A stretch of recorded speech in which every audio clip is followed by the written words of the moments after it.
All right, you guys probably have heard me talk about this once, maybe twice, this seller replacement property addendum. Um, That's my only joke I'll have for today. I've been having a lot of conversations, and even today, every day, this is like, the biggest, most important thing that I think we can do to change course in our direction that I just pulled up maybe 5 minutes ago, and we've been tracking. I'd say for a couple of months now, how many active listings that we have, and I'm looking at Fayette County, Madison County, and Scott County. Those are the three main markets that you take Fayette County, it probably doubles both Madison, Scott combined, and then Madison and Scott year in, year out, it'll bounce back and forth, which county will be second behind Fayette County. And these numbers have been only up to double digits until just recently. So I just looked today, and Fayette County is sitting a little over 100. And these are single family houses. I did not click on townhouses or condos, and I'm thinning out anything that is new construction, proposed construction. So if you had somebody that needed to buy today, these are the options that they would have to look at.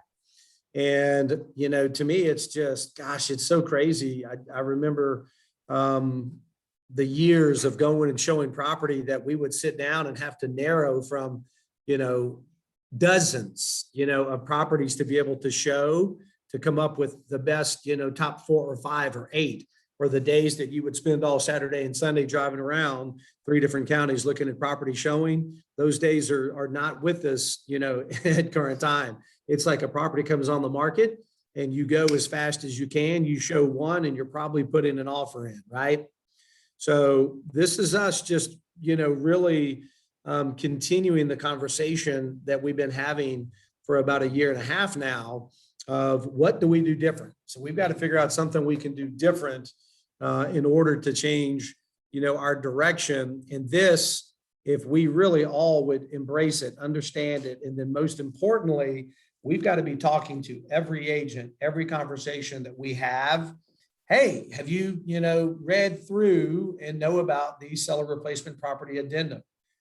I mean, that in itself is going to be the most important thing we can do just to start the conversations. And what I hear all the time is, yeah, I'm kind of familiar with that form, or I've heard about it. Have you used it? Nope. Can you tell me any feedback about it? No, not really. Or no, I don't like it. Well, tell me what you don't like about it. Well, I don't really know.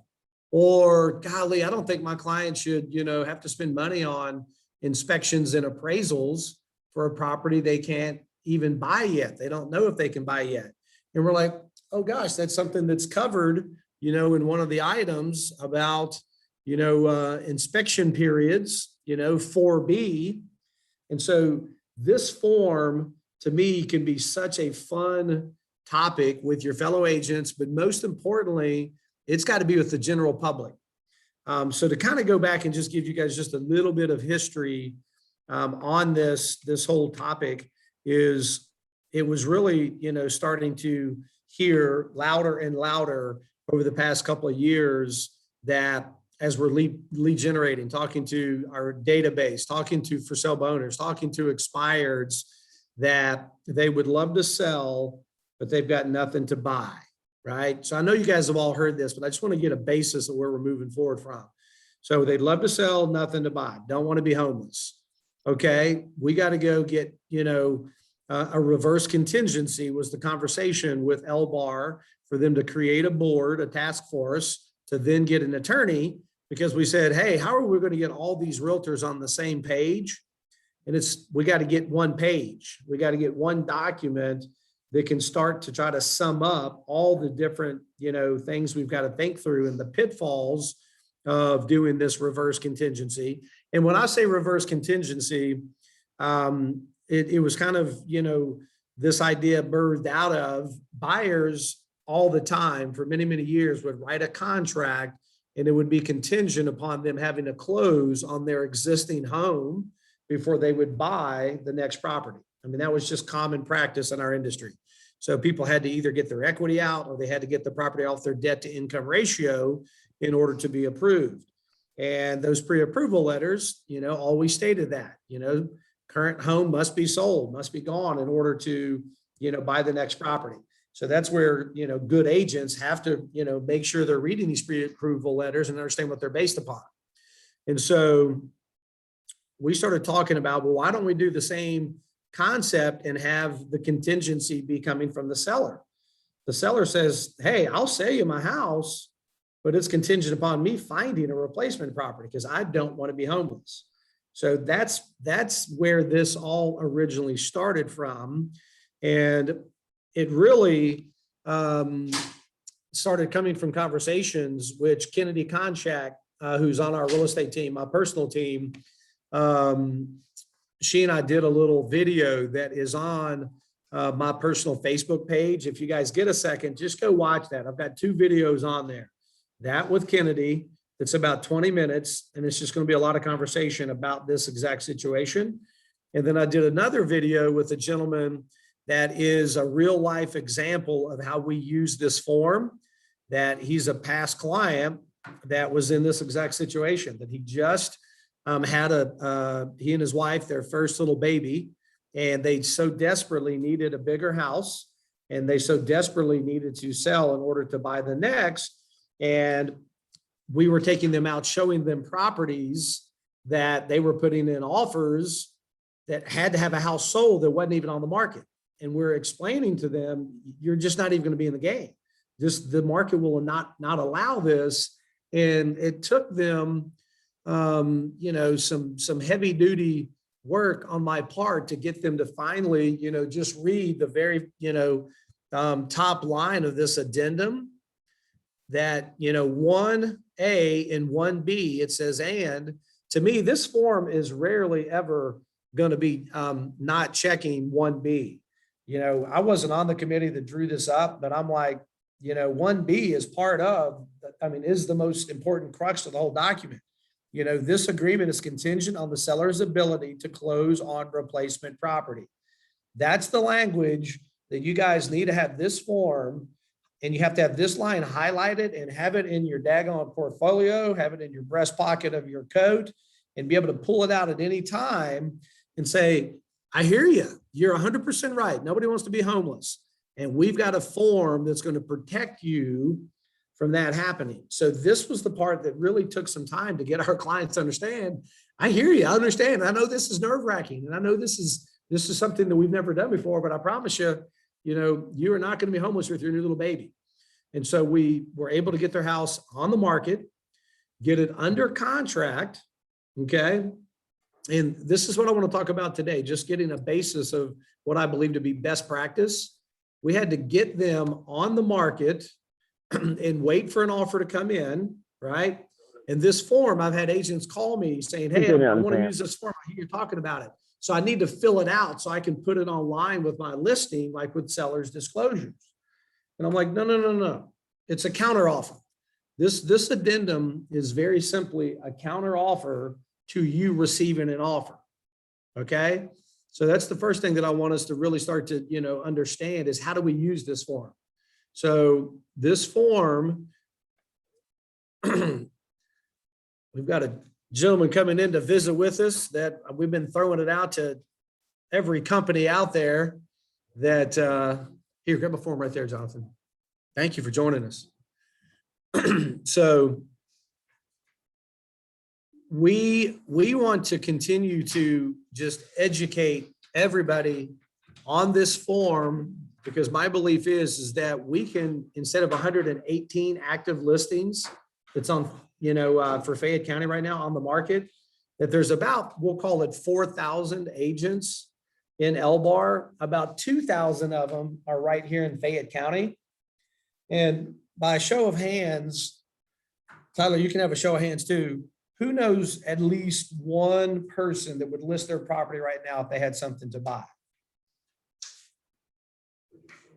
Okay, so pretty much everybody's got their hand up.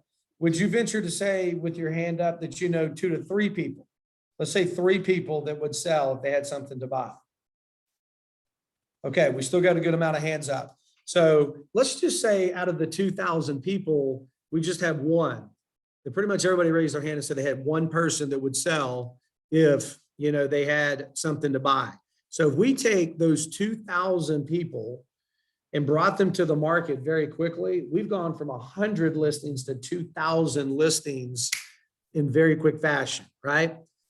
That is so important to understand of how we can absolutely change the course, in our own destiny, in our own local market in very quick fashion. But it's going to take a daggone Herculean effort of all of us agents, no matter what real estate company you're in, having a conversation around this. And it starts with us being comfortable with this form, right?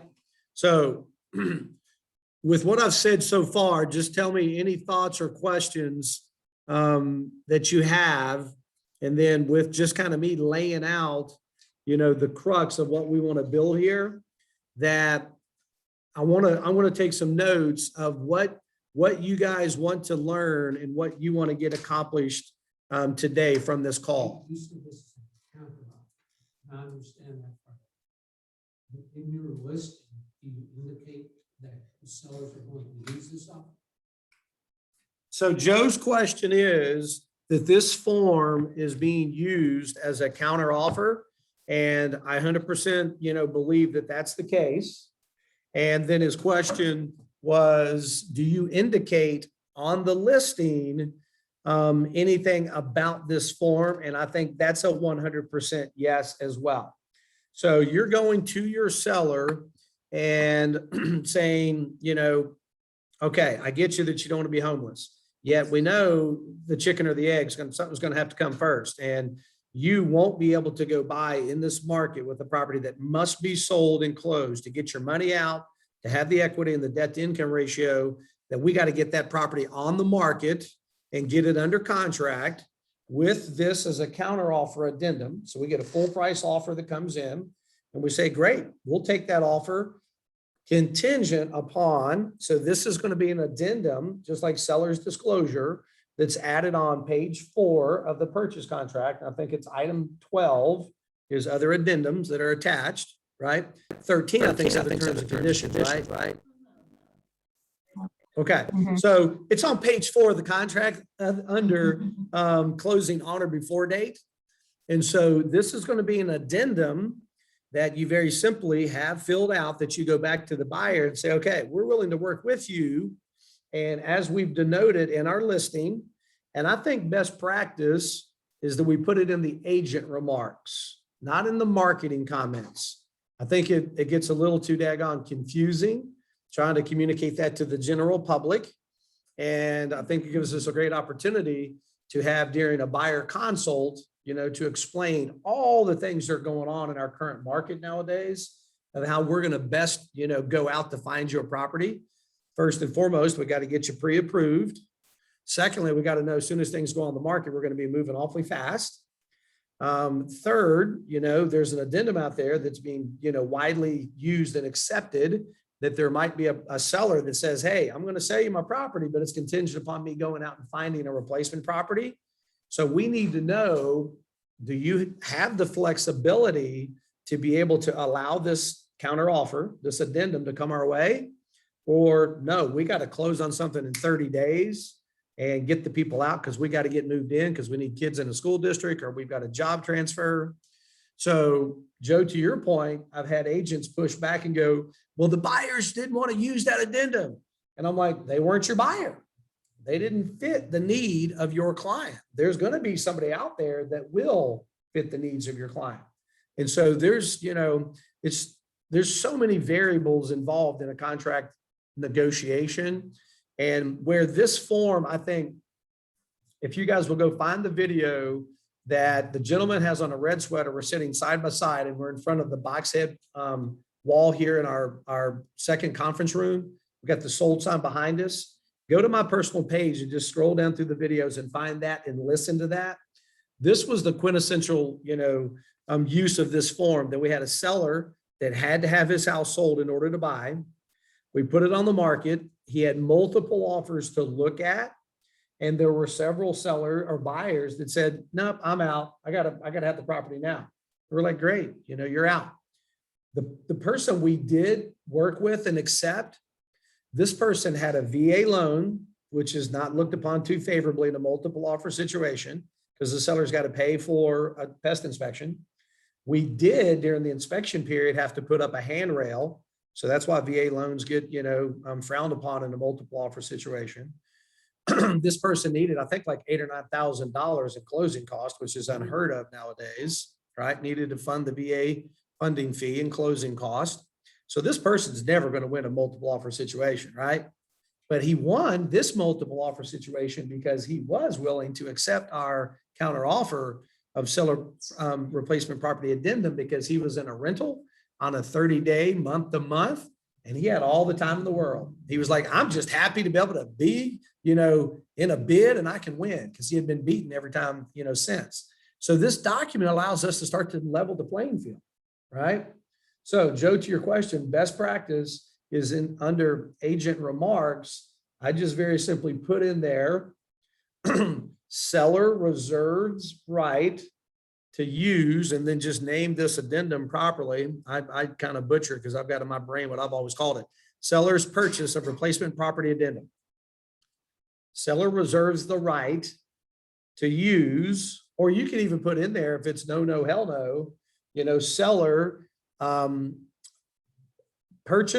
signed purchase contract will have accompanying it this addendum. Is another way you can state it. If it's got to have it, then put that in the agent remarks. And what that's going to do, I hope, is have agents pick the phone up and call the other agent and say, hey, tell me more. Let me understand more of what's going on. And we've successfully used this addendum to get people on the market as sellers when they say, I don't know, I don't even want to have a conversation because there's nothing to buy. And it allows us to just have a conversation and say, hey, we've got a solution for you that we can put your property on the market. And until we get offers, we won't know what the variables are to see who we have to work through to see if we can find a solution.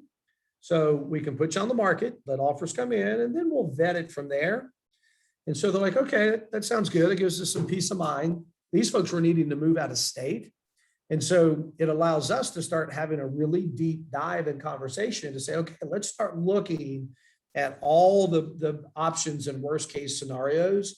If we sell your property fast, which we believe we do you have family members that you could go live with in the meantime, right? So these are conversations we've all had before. So let's start having all these variables that we can lay out and just start checking the boxes that do work, right? And so these people were moving to Michigan, and I just had the personal experience because I'd lived in greater Detroit for a bunch of years, and Detroit's a huge city. I mean, it takes 2 hours to drive across town. And they were going up there really for the first time for a job transfer. And I said, so you don't have any family up there, so we can check that off the list of someplace you can go settle for a moment if we sell the house fast. So let's look at worst case scenario. Would it be terrible if you went to a huge city that you don't really know that well right now and you just rented for a year to just get a feel for where you might want to be and just get a little bit better of an idea and then make a buying decision at a later date? Could you deal with that as worst case scenario? And they're like, yeah, we could do that. We could do that. I got them set up with a Keller Williams agent up there. And so they were looking at properties pretty quick. And so they were also learning very fast that up there, if they're 6 hours away, they weren't able to get up there quick enough to go see properties that were going pending, right? So that kind of dovetails me into another conversation about when you have the use of these seller replacement property addendums. I think a best practice nowadays, my personal opinion, when you take on a new listing, I think it's smart for us to put on the listing on a Monday, Tuesday, Wednesday, whatever day you deem, and let it run out for that week and through that weekend, and have as many people have the ability to take a look at it, to give as many buyers and buyers agents the options. Because we've got so many agents that are calling, they're just frustrated because like, I didn't even see it come up and it's already pending, right? So we're doing our seller, our best service by putting him in that position to get as many offers to deal with. And the same thing we're talking about in agent remarks only of how we're going to go through this, this listing period. Hey, we're going to list the property today on the 1st of April, and we're going to review all offers immediately, which is what the real estate commission says, without delay. the seller reserves the right to, revisit all offers and make a decision by April the 8th. Yet the seller also reserves the right to accept any offer at any time, right? So that's just a quick little, subset to Joe's question. Whatever your intentions are with your conversations with the seller, just put it in that agent remarks. And if agents aren't reading that, that's on them, right? So you're disclosing it to everybody. So we got this seller replacement property addendum that's announced. And then offers started coming in on this one property, the people moving to Michigan. And we ended up getting terms that they were given 60 days to close instead of more traditional, like 30 days. So we were able to negotiate a little bit longer of a closing period. And then we were also able to negotiate that they could have 30 days post-closing, which is unusual, right? But once again, the seller is holding all the cards. They're the ones that are negotiating from strength, right? Buyers are just happy to be picked. Hey, buyer number 8, we're going to go with you, and here's our terms. And they're like, okay. And so by us giving them an extra 90 days until they had to leave the property, they said they weren't going to use the seller replacement property addendum because we had gotten them as much time as they felt like they were okay with it. They couldn't find something and close within 60 days. They knew they would jump in a rental, right? So the key thing is to make sure that we're sitting down and problem solving with our clients way before we get into any emotional, time to make decisions, right? So it goes back to, I'm just hitting on things, just want to share thoughts I've done through the years. It just drives me nuts when agents are saying that the loan is contingent upon them getting, financing if they're forced to get kicked out with a kick out clause. And they're like, well, we need 48 hours. I'm like, no, you don't. You need about 48 seconds. And they're like, well, we got to go check with the lender. And I'm like, no, don't put your client in that position. Go get pre-approved right now. Can you buy this property without you selling your current property, right?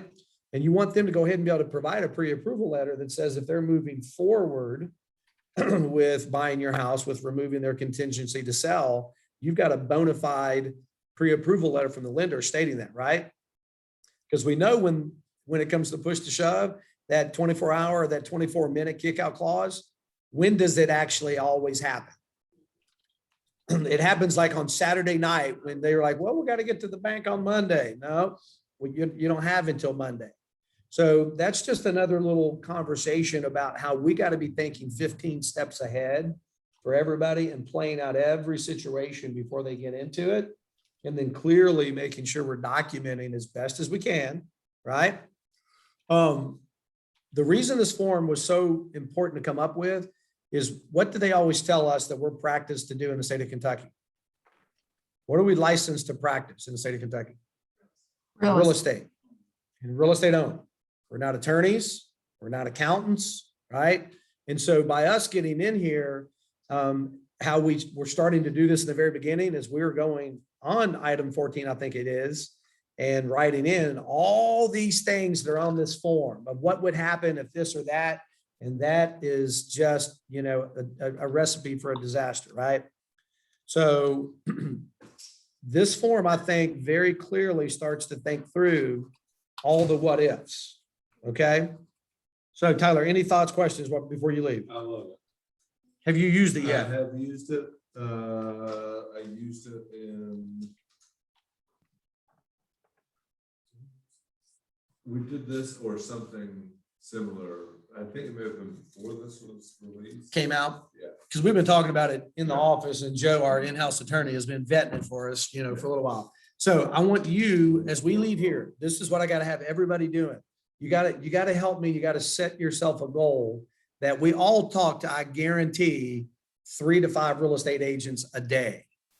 Is that a fair number you guys would guess with all the stuff we're doing, right? We're in a bunch of different transactions. Please, I need you guys to be purposeful and set a goal and just ask the question, hey, have you used this seller replacement property addendum yet?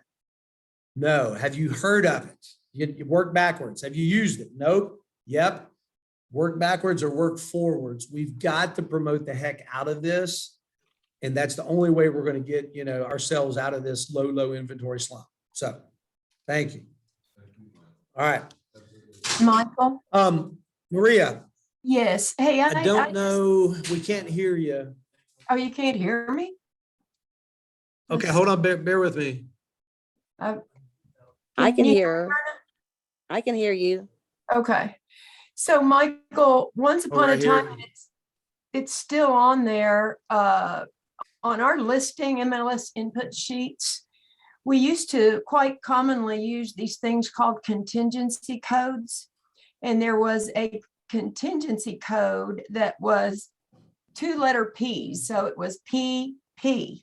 And that stood for purchasing Oh, a maybe right specific here. property. Okay, here we go. I think we got it. Now how to get back to the presentation. Okay. Are you all hearing me, or do you? want Yep, me we to- can hear you now. Okay. All right. So on our listing MLS input sheets, there is a little square section that is called contingency codes.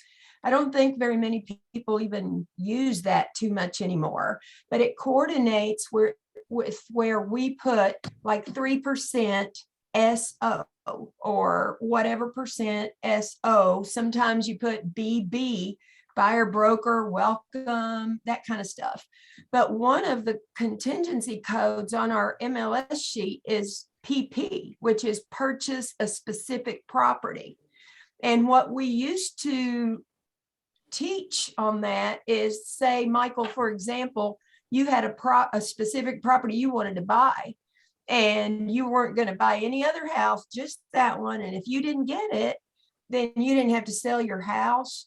Well, I think we need to have something like that, whether it's a contingency code, this same one, or maybe a little bit different one. But I think that is where we as listing agents of properties like this, that we know we're going to be using this addendum to purchase another replacement property. We need to have a little contingency code built in there for that, so that when you list a house and or when I list a house, when all of us list houses that are going to have this on there, that I can make you other people aware, when you bring your buyer, this is how you're going to get countered. And I think that'll keep everybody happy. Because if I'm showing your house, and I know you said put it in the marketing remarks, that's certainly one way, but not Put it in everybody. agent remarks.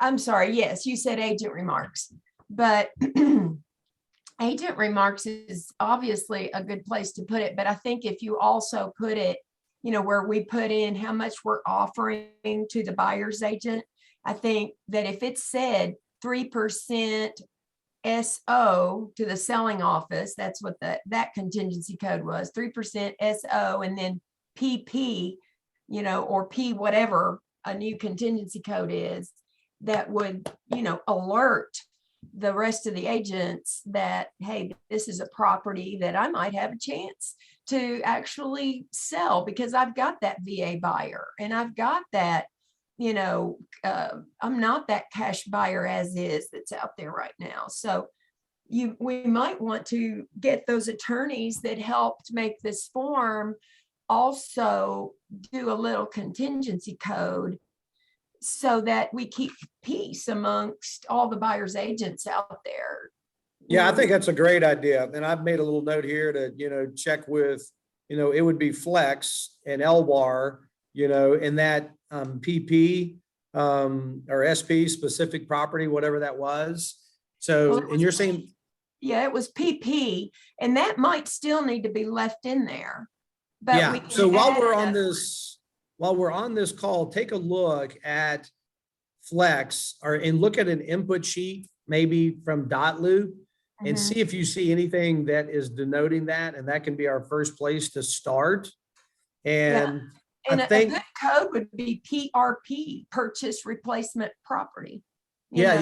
yeah. No, I agree. Well, and here's the thing is you're still going to, on a case-by-case basis, I believe, as the listing agent, decide whether you do or don't want to use that, because there could be situations like I was describing that the offer came in and it was, agreeable enough that the seller says, you know what, I'm not going to use the seller replacement because we've been able to, get terms that are suitable. Because sometimes you might, have a seller that comes in and says, man, I'm just happy to buy. I'll pay you cash. I'll go ahead and close now and you can sit in the property until next year if you want, and find your replacement. So it's definitely going to be a little bit of trial and error. And the thing is I'm just excited for the day that we got all these challenges that we got to work out because so many people are using it. Because guys, this will not, be for the faint of heart. And we just got to know this because I can think of one transaction I was involved with within the past 2 to 3 years that I think it was 7 contingencies to sell, buyer had to sell something in order to buy the next property, and they're all stacked on top of each other, right? And so as we're talking through these things, I'm just going to keep on talking through years of trial and error that I've learned. Whenever you get that contract that says it's contingent upon, the buyer's house needing to close, right? And the buyer's agent saying, yeah, it's already under contract and it's already been through inspections and appraisals. Everything's good. And most agents just won't know enough to say, okay, on that contract, is it contingent upon somebody needing to sell something in order to close on that property for you in turn to close on mine? And they're like, oh yeah, that's the case. And you're like, yeah. You're like, well, good thing I asked that question because you weren't going to tell me. You were just telling me that your contract's good. And then you go back to that contract and say, hey, is that contingent? Oh, it is. And you got to keep on going back until you find the contract that there's no contingencies, right? And then what you got to do is you got to be the transaction coordinator for all those deals going backwards until you just start stepping them through. So now let's complicate it both ways. We got contingencies going this way and contingencies going that way. That could happen. That absolutely could happen. Yet this is what really excites me. This is our opportunity as an industry to absolutely totally shine and show our value and worth, because this is a daggone tricky market and it takes great skilled agents that are problem solvers, great communicators to get through all of this. So we can't just shy away and go, it's just too messy. I'm going to go sit home until inventory levels come up. We got to lean into the pain and go figure out how do we get through it. And just know that there's going to be some broken eggs along the way. But hey, in the end, we're going to be making some Western style omelets and everybody's eating well, if we get to that point. So Maria, great tip. We'll figure out about that code. So what other pitfalls are you two broker ladies thinking about that we need to be thinking about on this form, or questions that you have? Well, if you don't have, to me, the biggest pitfall is kind of what you said. We need to really educate our agents to explain this very carefully to their seller. So the seller knows that they have an option to, withdraw, but they also have an option to not use it if they get a good enough offer and that they don't want to use it. I mean, it's getting our agents educated and also getting the rest of the population that doesn't educate their agents all that well. that's right. We got to educate ourselves, agent base wise, and then we got to go sell it and promote it to the general public.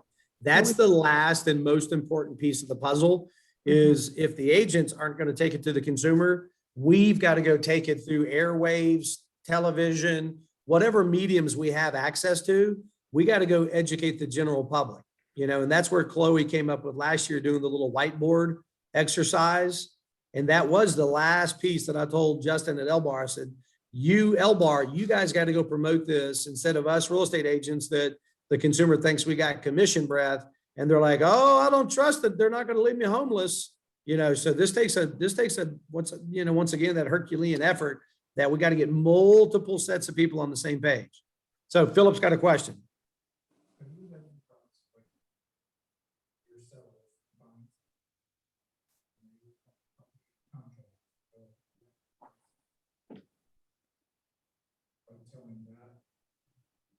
Seller, so it's closing, it's under contract.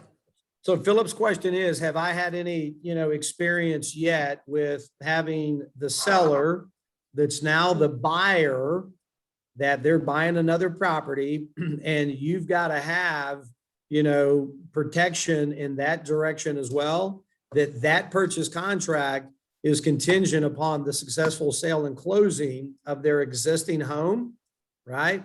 So we've got a contingency for their purchase, and they've also got a contingency to their buyer that, let's just go read line item 1B. It says this agreement is contingent on the seller's ability to close on replacement property.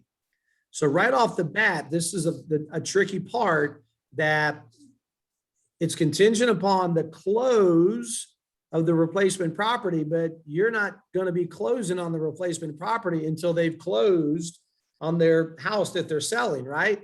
That one's got to happen first to get the money out of it, or get the debt to income ratio, straightened out, to then close on their next property. So there's going to be an hour of unprotection, I'll call it, that this is where you're going to be lining up closings simultaneously.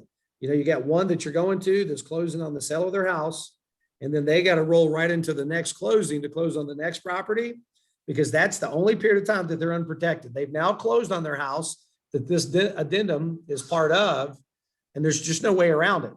And now we're going to the closing of the next property, that, heaven forbid, all of a sudden the sellers of that property get hit by a truck going to closing, or somebody drops dead of a heart attack. I'm not as concerned about something like that. It's more about like getting my seller's offer accepted on the new property. You have multiple offers, like, you haven't even come to those sellers considering your offer, even if you have something. I have not experienced. Yeah. So Whitney Durham was the listing agent for the folks that we did the video, and we were in a multiple offer situation. And what we ended up having the ability to do is the buyers for Whitney's listing, that they were my sellers using this addendum to get on the market with their new little baby, that we had that property already through inspections. And we told the buyer that if there's any cost that they're incurring, because it states right here, time period, I'm reading 4B, time period and the offer to purchase for inspections, contingencies, covenants, and other obligations that commence from the date of acceptance shall begin the day after seller delivers to buyer a written notice removing the identifying replacement property contingency, right? So we're saying, hey, we get you. You don't want to go waste money on inspections and appraisals and all those things until we're moving forward with another property. And I would argue until you get through your inspections and appraisals on the property you're buying, the deal could fall apart, right? So we went to our buyer and said, hey, we want you to go ahead and push forward doing inspections, because it was a VA loan and we did have to put a handrail in that we talked about. So we wanted to clear that hurdle and know there was going to be nothing there that would stop us. We said, go ahead and push forward with appraisal. If the deal falls apart, we'll pay for your appraisal. And so we needed our sellers to have pretty daggone good confidence that that deal was going to go through, right? And so we also had the unique position that our sellers, push come to shove, they could close on their next purchase without this other property selling financially, except they were still in a situation that they didn't want to be homeless, and they didn't want to, but they could go sit with some parents or in-laws for a short period of time. And then it allowed us, that we were in a multiple offer situation for their purchase, that we had to come strong first and foremost with terms that were agreeable to the seller. And our contract was not contingent upon needing to sell and close on the first property. So that's me trying to remember exactly how to, work our way through that. So we've not had an exact, situation, but, Philip, to your point, there is going to be another level of trickiness, to get through it every time. And there's just no way to know what all those variables are until you start pressing forward. But this is what I'll say. we'll never get anything accomplished if we don't start pushing forward to find out how do we work through, because there's going to be a seller, just like there's going to be a buyer that's willing to work with that particular set of clients. It might be a smaller amount of people, yet there's going to be somebody that you're going to be able to work something out with. We talk to the banks to make sure that they will extend the loan rate for the buyer under a circumstance like this. So what Joe's asking about too, which is a very, valid point, is in the rising rate, environment that we're in right now. So we've got a purchase contract that will have, a rate not to exceed. So we've got to be thinking about that. Let's say the prevailing rate right now is 4%, and Fed is going to meet May the 3rd and 4th, that we suspect they'll have another rate hike. And so you've got to be looking at what, if they're saying I can get a 4% rate and it can't be above 4%, that's another way that a buyer can get out of a purchase contract, that we've got to be thinking about. So that's the first piece, what's that, can't go over rate. And then two, what does that timeline look like? How long that they can wait before all of a sudden that pre-approval is no longer, because interest rates gone up and their debt to income ratio can't handle that. So, Well, and your loan officer, really whoever, if they're getting a loan, which is the only time we're talking about interest rate, right? I mean, if the person's getting Yep. a loan, we'd worry about interest rate going up. But whoever their loan officer is who's going to tell you what that cap is, that they won't be able to qualify if it goes over 5.5, or if it goes over 6 or whatever. I mean, we're already at 4, right? I mean, I think I just had a friend of mine who I referred her to a Keller Williams agent in West Palm, and her loan came, the 30 days came and went that rate was locked for. So she had to pay to extend her lock because it had already gone up, past what, and she's close on being able to qualify. So, I mean, there's just a lot of moving parts to that. There's a lot of moving parts to every contract. And as a matter of fact, Janice at Elbar asked me to put together a class on pitfalls, things that can happen, like landmines, things that can blow up deals. And because we do have so many moving parts, and I'm putting that class together. And I did teach a seller's forms class, which this form is in there now.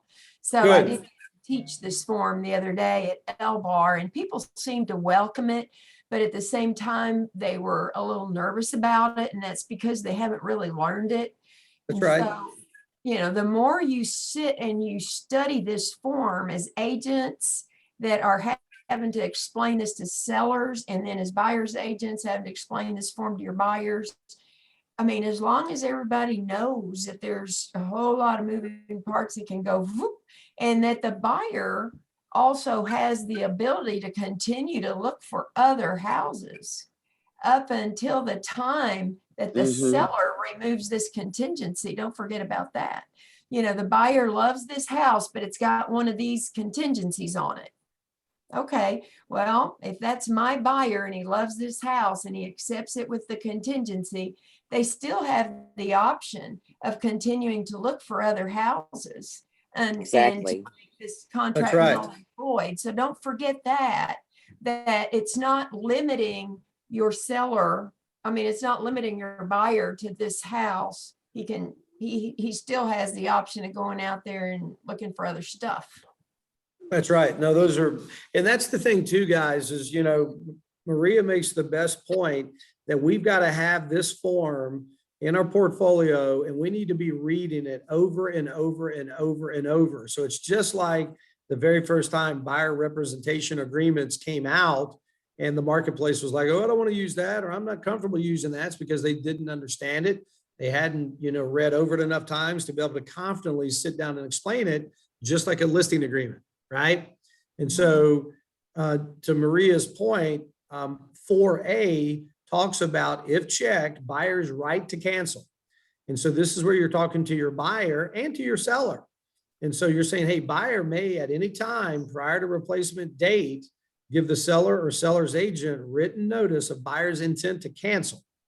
Seller shall have blank hours from time said notice is received by either seller or seller's agent to remove this contingency from the contract. So think about this for a second. We're representing the buyer in this situation. And so we're having this come at us as a counter offer. That number of hours in there, if you're representing the seller and you're putting that counter offer form back in front of the buyer, how many hours do you think you want to put in there? If you're representing the seller. Representing the seller, if you're representing the seller and this part is about the buyer being able to cancel, I mean, I would think that the seller's agent would want more hours in there. That's right. You want as Possibly. many hours as you can get. So it's the seller now filling this form out, seller's agent sending it back as a counter offer. Heck, go in there and put in 72 hours. Try them on. And if, they don't understand the form, it's right here in writing. They can read it, but that's basically saying the buyer can come to you and say, hey, we're putting you on notice. We want out of this, this contract. And because we found another house, and they're like, darn, we have to wait 72 hours for the seller to decide whether they're going to, release us or they're going to, remove this contingency and move forward with our purchase contract. And in this market, you don't even have 72 minutes representing the buyer, right? So when you're representing the buyer, you're on the flip side. You want that to be as narrow of a time frame as possible. Like, 1 hour. Hey, we're going to give you a 1 hour notice, and you better tell us right now if you're going to remove your contingency and sell us your house, or we're going to go fire on this other property, so not to miss on that opportunity, right? So Well, that's a and really Michael, as a seller's agent, what if I don't check that at all? then the buyer, is giving up their rights, and they Well, very well can say that, As a seller's agent, I might not fill that at all, fill that out. But as a buyer's agent, you better fill that out. Yeah, so you could just put NA in there and not have that box checked, Mhm. right? Yeah, That's if right. you don't want to give the buyer the right to cancel, but or just leave it blank for the buyer's agent to fill in. And if the buyer's agent isn't watching and they don't fill that in, then you don't have that. So we as the buyer's side really need to pay attention to 4A. That's right. That's right. So it's just reading this form over and over, line item number 2, seller's right to cancel. Seller shall have complete discretion with respect to the selection and acquisition of the replacement property.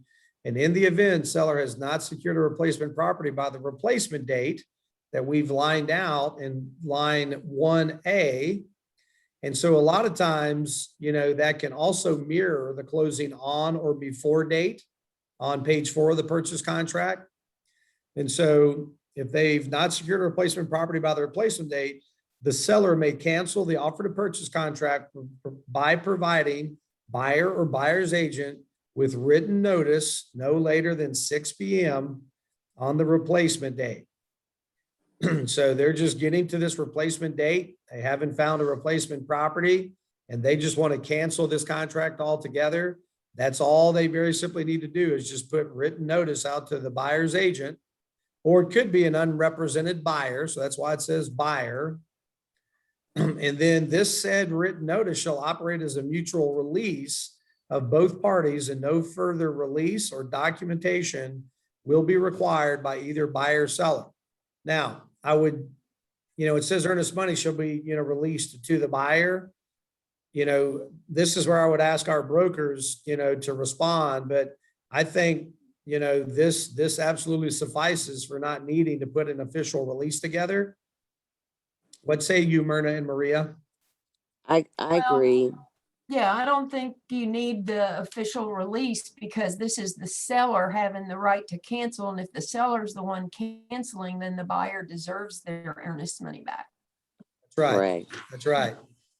And then really, the brokers don't need to sign off on those releases anyway, legally. It's just a format for LBAR for some reason. But our attorneys tell us that we probably shouldn't even be signing that. Well, the reason why they tell us that the brokers don't have to sign that is if the broker does sign that, then the broker Yeah. has no way of Recourse. Yeah, recourse to go back and try to collect a commission that would otherwise have been earned. exactly. But yeah, I think that what you keep repeating is really important. If we as agents, as a buyer agent or seller agent, are planning on using this form, as a seller, you plan on it the minute you list it, which is the reason this form got invented, was to solicit listings to get on MLS. And now we as the buyer's agent are having to deal with it. And so we can get into a relationship like this or contract using this form, but please be sure you understand it. You're able to explain it to your buyer and to your seller first, the listing agents, and to your buyer as buyer's agents, because otherwise Myrna's phone is going to be burning up, right? More than because normal. Yeah, absolutely. Well, think about, more you than go back, normal burn. Yeah. Yeah, no. so you just go back to 1A and it just starts off with seller's obligation to sell under the terms of the above referenced contract. So we've got a purchase contract, and this is an addendum to that. So this is a kickstand to the bicycle. So this is nothing more than an addendum to the purchase contract.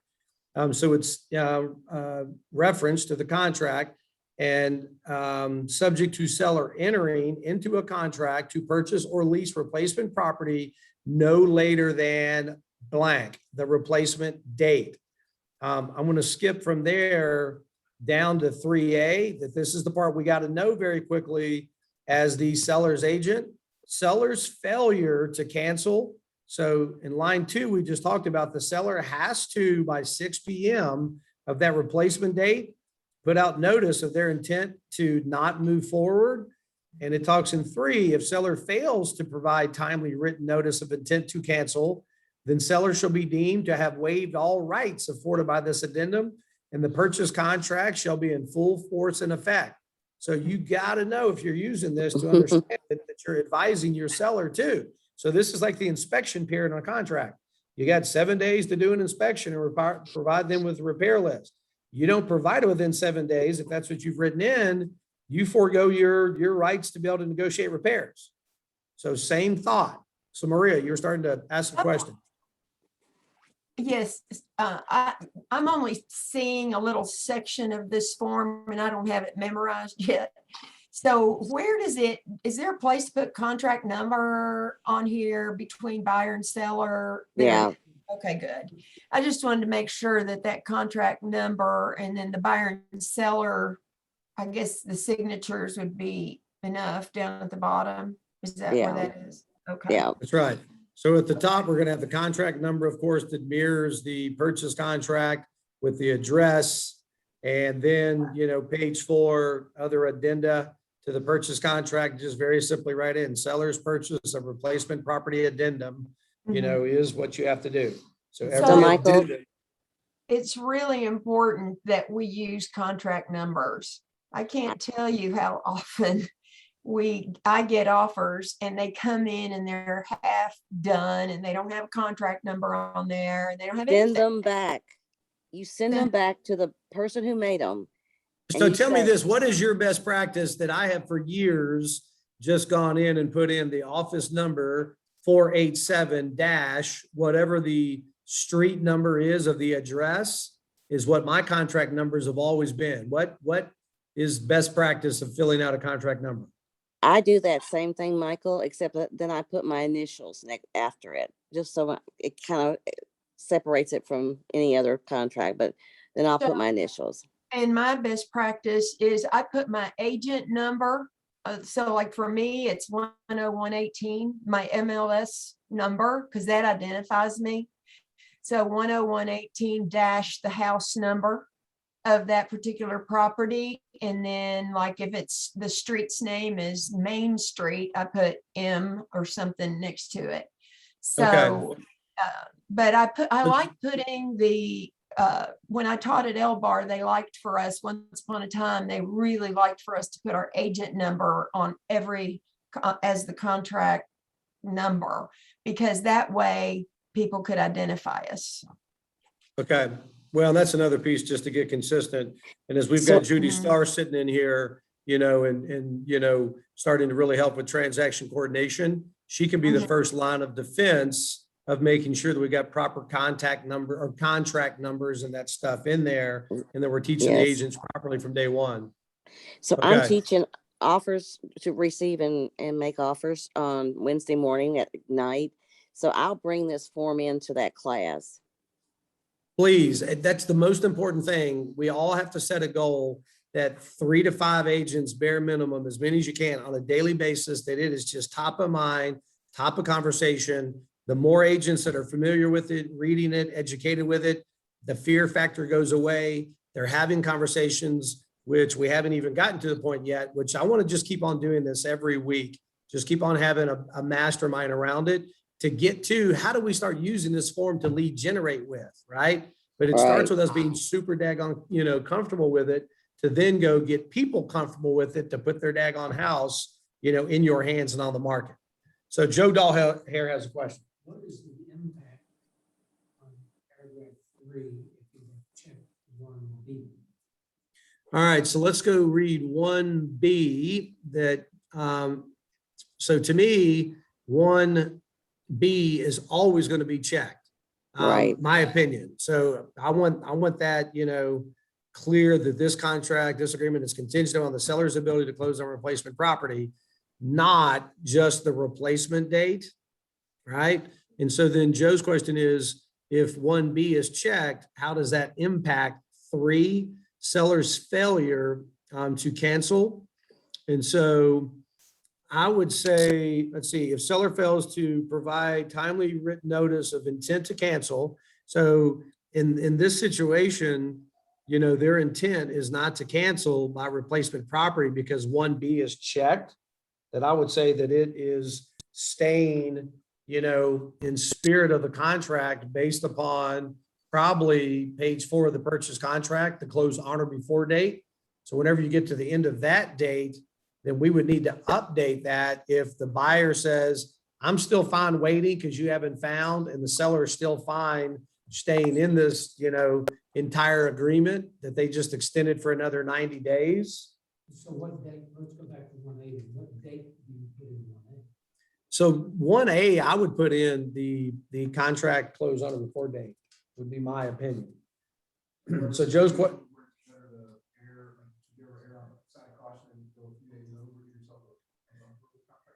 I think you could.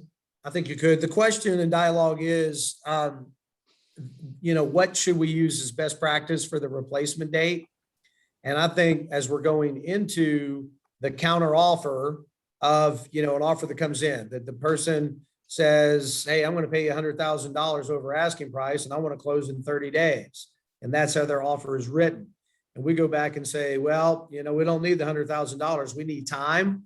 So we'll let you off at 50,000 over, but that 30 day to close, we're going to move it out to 90 days or 120 days. And that now would be the same date that I would use here on the replacement date on 1A. And so Monty Fraley was saying, well, what about a little bit of a crossover that we have it be 2 or 3 days after close on or before date? Because a lot of times you do have that all of a sudden they're just in the final stages of getting, the title company to get all their paperwork together, and it does spill over past that. That was kind of your thought and intention. That, I think all that stuff, by the time we've gotten through all of this, everybody's in high communication and they're knowing, that on or before date might need a little massaging at the closing date. That 1A date also then, you say that in some cases, the date when the buyer actually needs to start doing the inspections and stuff.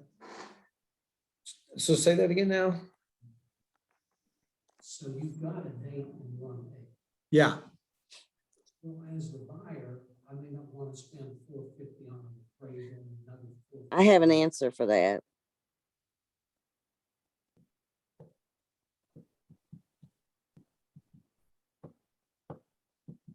Oh, it's already, it's addressed in there under Yep. 4B.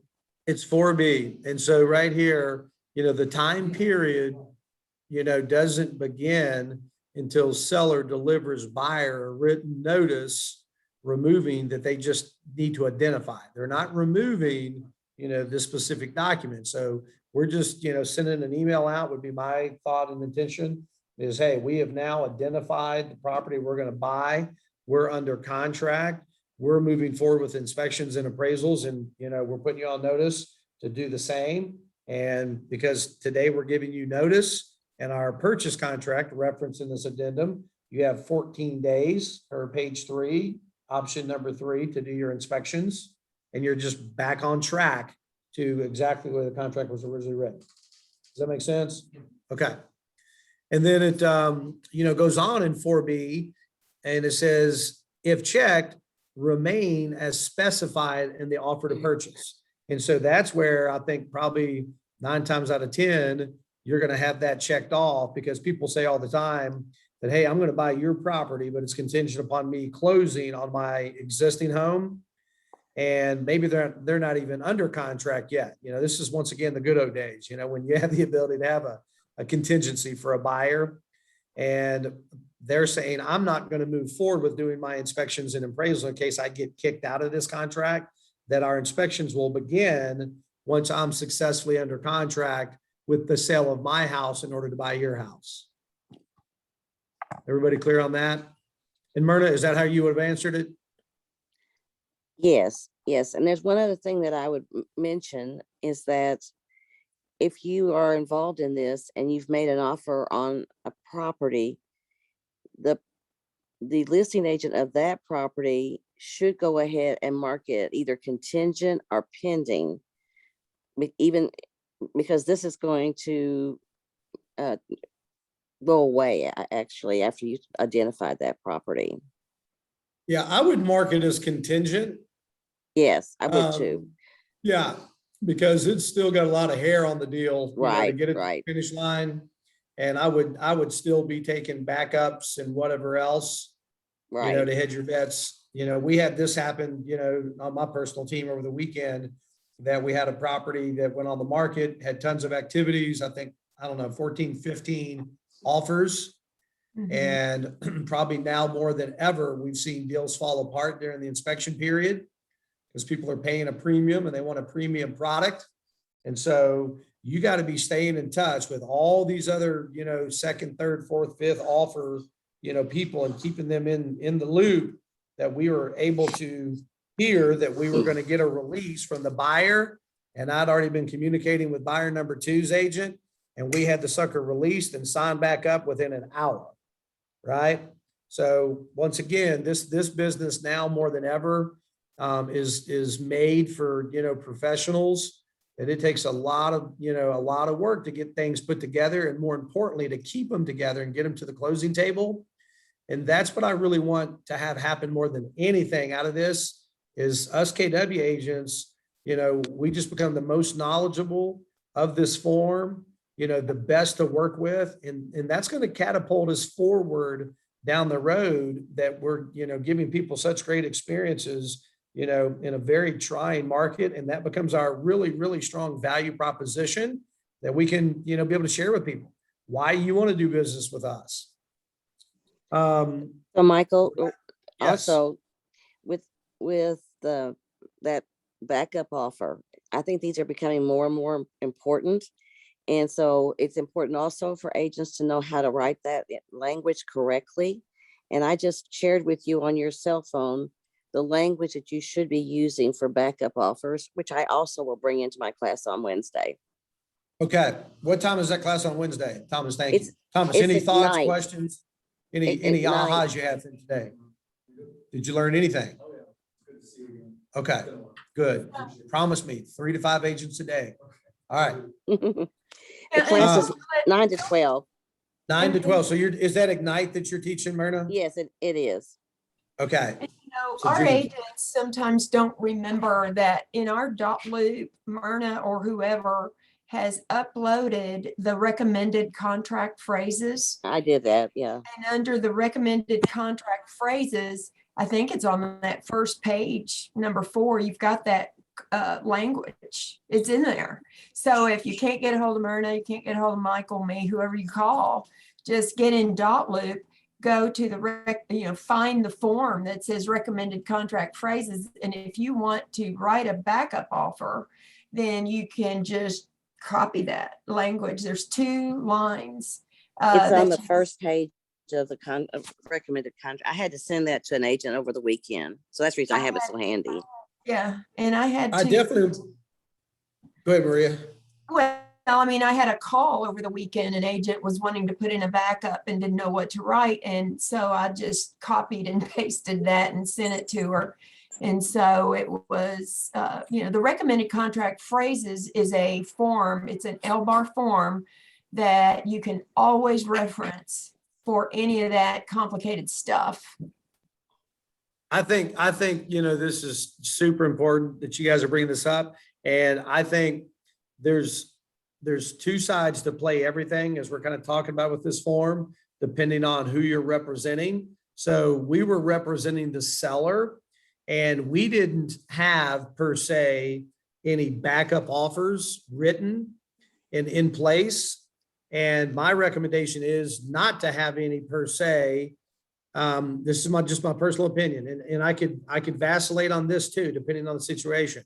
But I didn't want any backups, because now you're committed, to that backup, and I think you got to kind of start stacking them up, saying you're backup number 1, you're backup number 2, you're backup number 3. I think the smarter way to play it is to come back and say, hey, it's open to all y'all again. Come back with your Yeah. highest and best. Well, Well, Now you're not. we've I've had got that problem. I can always play the opposite side of that, just so that we can have a little back and forth. Just the Totally, other totally. day, yeah, just the other day, here's why I would go for the backup, Michael. I had a offer on a home on Weeping Willow that I wrote. 2 weeks before that, another agent with the same buyer wrote an offer on Weeping Willow, and it was like $10,000 higher. So let's just say agent number 1 that had this buyer wrote it for $330,000. It was hot. That property was hot that first day, had 6 offers, and everybody offered above, including my, buyer. Well, they didn't get it. Somebody else got it, but it fell through. And so then it came that they didn't like their agent anymore, because they felt like their agent had failed them. So when this property came back on the market and now I was working with them, I told them I can't write an offer on this Weeping Willow. I've got to throw it back to this other agent, or at least offer to pay him a referral fee. So they didn't want to work with that guy. So I called him. I said, look, I know I'm working with them now. I'll pay you a referral fee. Is that okay? Yes, it's okay. So I took it. I was 2 weeks into it. The deal fell through after inspections, just like you said. But when I submitted my offer for this buyer, there were only 2 offers at that time. It was still multiple offer. And my people got it for $10,000 less than they had offered with the first agent, because it was no longer that premium of a hot potato. And people were going, well, what's wrong with it? Why did it fall through? So I'm not against taking that back up in this market where everything is so like, woo, right there at the beginning. Yeah, and that's why I told you, it just depends on, which side of my mouth I need to talk out of, depending on who I'm representing and what the situation is, because the variables are always changing. And Yeah. that's where you got to use your own discernment to know what is in the best interest of your client. Yeah. And in this particular situation, the buyer number 2, after we had already gotten agreed upon terms of buyer number 1, changed their escalation clause by $25,000 up, and they were too late. And so I just had it, and they were now by far the second best in the running. And so I just, kept that agent in conversation and just said, hey, stranger things happen, as you know, nowadays, that deals fall apart.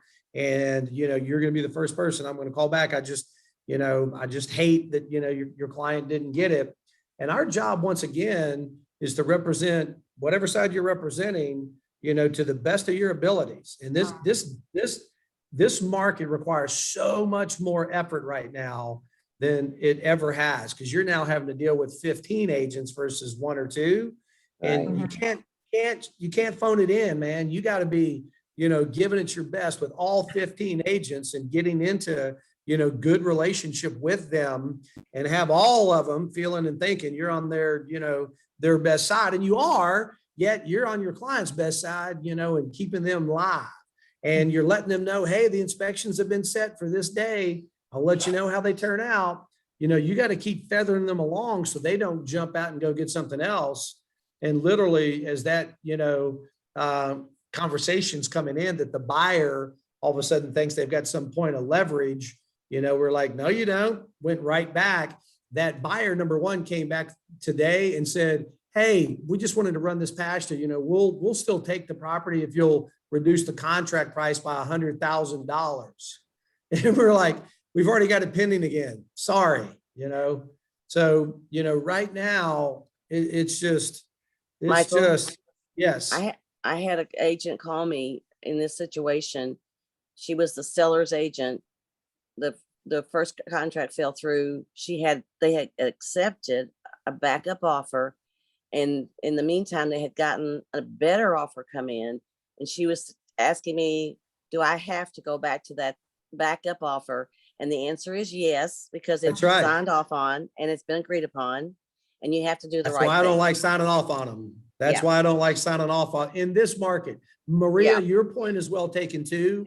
And there is no true right or wrong answer, because who's to Sometimes you win on say? that, sometimes you lose. That's Sometimes right. the Yeah. seller wins, sometimes It's they a lose. daggone coin toss. It's a coin It toss, is. because all of a sudden that buyer number 2 or 3, if we don't have them signed and committed, they can go find another property and they're gone, and you hedged your bets the wrong way. So The backup language allows them to go to get out of that offer as well. That like language this is seller in there. replacement property addendum then. It's Yeah. similar to it, but it just says. Tell me one thing you learned today. Shoot, all of this is all new to me.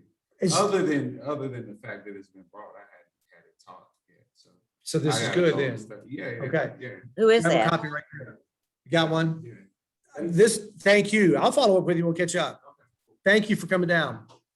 That was Jonathan Brunel, that he is an agent with Rector Hayden, that is just a sharp young man, and, was really, wanting to learn more and more about this business and investing. And, there's offices Okay. that just, are not getting the word out, and they're not educating. And so that's a lot of my calls. I don't care what office you're at. We got to go educate all of them, because Right. until we can get all 2,000 here in Lexington having this conversation, this does not get the momentum that it really could have. I mean, we Right. absolutely can take control and have a dramatic change in our market if we all would embrace this very quickly, and get trained on it, get comfortable with it. And that's why we just all got to keep on talking to everybody as much as we can. I bet his dad was John Bernal. Do you remember him, Myrna? Oh, yeah. He said his dad, that guy's name was Jonathan Bernal. Yeah, Bronaugh, Brunel, I think is how he's from Western Kentucky. So I don't know if his father was ever in real estate. Well, John Bernal was in real estate for a long time here, so I just wondered. Mostly commercial. He was mostly commercial. He did Okay. residential at the beginning, but yes, he did Yeah. go into commercial. Yeah. And he was with Yeah, Rector this- Hayden too. Yeah, Jonathan's a good young man. Monty, tell me what you learned today that you didn't know so far. Is this, because I know you and I've been chatting a bunch. Times of guessance on that, you gotta let them know that you're not gonna wait, you have identified property and the date's coming up. So right here, the 6 p.m. Yeah. So, yeah. Yeah. That's the thing Big time. So what Monty says, what he, really learned today is you've got this, replacement property, date. You've not checked off close on replacement property. And if the seller fails, to give notice by 6 PM, then the purchase contract is in full force. So yeah, that's a really important piece of the puzzle that we got to be paying attention, reading. And what I would say to this is I would go on your calendar, just like what we have our transaction coordinator doing, and she'll set on the agent's calendar when the inspection period is ending. So we know that we've got to get, a repair request over within that time frame. So same thing here. You got to sell replacement property that's 90 days out. Don't rely on your brain to remember that. Put that daggone date out on the calendar and then back it up at least 24 hours. So you know that you got 24 hours to put that notice out, or, your client is selling a property that they might not have a replacement yet. Yeah, that's why we have to be very vigilant, as agents, because the public trusts us to protect them. And if they're not thinking about that, I don't know, whatever date is in this replacement date, and then this 6 PM, no later than that, you probably ought to set an alarm or two on your cell phone to make Yeah. that blow up on your phone at 6 o'clock, in the morning. That's And- exactly right. You gotta, what I would do is I would go into command and I would set a task, and have that pop up 24 hours before, and it's right there on your home screen as soon as you log into command that, seller replacement property addendum expiring, and then also I'd have it on your, your calendar on your phone and have all those options alerting you. What I would do more importantly is I'd have a Judy Star right there beside me, and she's dogging that stuff left and right to make sure we're not missing those dates. So, and to your point, Maria, this falls under cold AC or old car. You girls remember those acronyms for your 6 fiduciary responsibilities? Mark Solsky just finished up taking his test most recent. So see if we can remember the cold AC, which is what this all falls under. Cold is reasonable care, Mhm. obedience, whatever our clients tells us to do, as long as it's legal, we do it. Loyalty, disclosure, accounting for everything. And that last C of confidentiality. Mhm. Confidentiality. So this falls under reasonable care. We absolutely, are responsible for knowing these documents inside and out and making sure that we are, protecting our clients. We're their attorney in the court of law. So we got to understand that. We got to take our business that serious.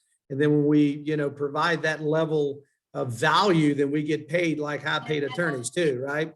And- Oh, Maria froze up. Said what? Am I frozen now? Am I frozen now? Nope, you just came back. I didn't know if I was, okay. I was gonna say, probably about a week before this, might, in Hey, drop your video. That'll take bandwidth away and put it to your voice.